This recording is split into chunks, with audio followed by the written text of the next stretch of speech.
नमस्कार मित्रों, मैं हूँ राजू और मैं पिछले 5 वर्षों से सीएनसी मशीन पे काम कर रहा हूँ। तो मैंने इसमें देखा है कि जब भी कोई छोटा नग आता है, इसमें 1 मिनट टाइम आता है। अब इसको चलाने में हमारे मशीन पर जो होता है, ये हम शाफ्टिंग में से बना रहे हैं ऐसा। तो इसमें से एक एक नंग को हम क्या करते हैं, पार्टिंग करते हैं, जिससे हमारा मशीन पे टाइम ज्यादा बिगड़ता है।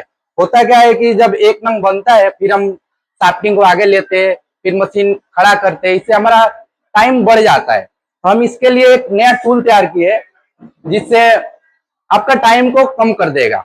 एक बार अगर आप शाफ्टिंग लगाते हैं, इसमें से 8-10 नंग जो है एक साथ निकलता है, इससे हमारा प्रोडक्शन है वो ज्यादा बढ़ जाता है। तो आपको जो टूल तैयार किया है दिखा रहा हूँ आपको, देखिए ये टूल। तो इसके बारे में विस्तार से हम बताते हैं आपको कैसे काम करता है। ये टूल अभी हम आपको एस मशीन के ऊपर दिखाएंगे, लेकिन आपके पास कोई भी मशीन हो, केटीएम हो या त्रांग हो, कोई भी मशीन, आपके ड्रोबर और चक के हिसाब से हम आपको ये टूल डिजाइन करके दे सकते हैं। तो आइए आपको दिखाते हैं इसको मशीन के अंदर कैसे फिट करना है और कैसे इसका इस्तेमाल करना है। तो सबसे पहले आपके चक के अंदर 10 कलेक्टर होता है, इसमें 3 बोल्ट होता है। इसको आप पहले निकाल लीजिए लंगी से।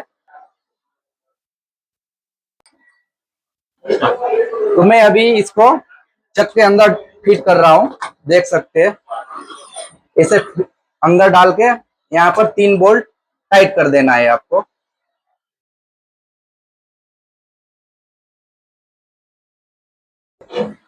अभी हमने चक में जौ को फिट कर दिया है रॉ मटेरियल के हिसाब से।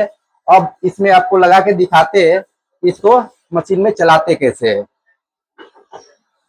पहले अपने शाफ्टिंग मतलब रॉ मटेरियल को मैंने अंदर रख दिया और यहाँ पर अपने रॉ मटेरियल के हिसाब से प्रोग्राम को तैयार कर लिया है और चक के अंदर लगा दिया है। तो आइए आपको इसको रन करके दिखाते हैं कैसे चल रहा है।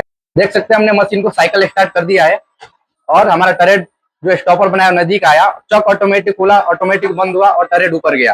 कटिंग के लिए तैयार है। अभी हमारा जो नग में कटिंग चालू हो गया है। इसके बाद आपको दिखाते हैं कैसे ऑटोमेटिक हमारा टूल कटिंग करता है और टाइम कम लाता है। तो बिना ऑपरेटर का भी ये मशीन चला सकते हैं।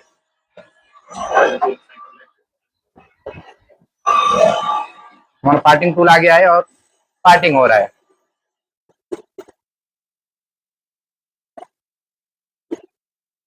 देख सकते हैं हमारा जो नग है वो पार्टिंग होके गिर गया है और टरेट ऊपर गया, ऑटोमेटिक जा रहा है और बिल्कुल ऑटोमेटिक दोबारा आएगा, फिर से ऑटोमेटिक ओपन होगा, फिर से चलेगा।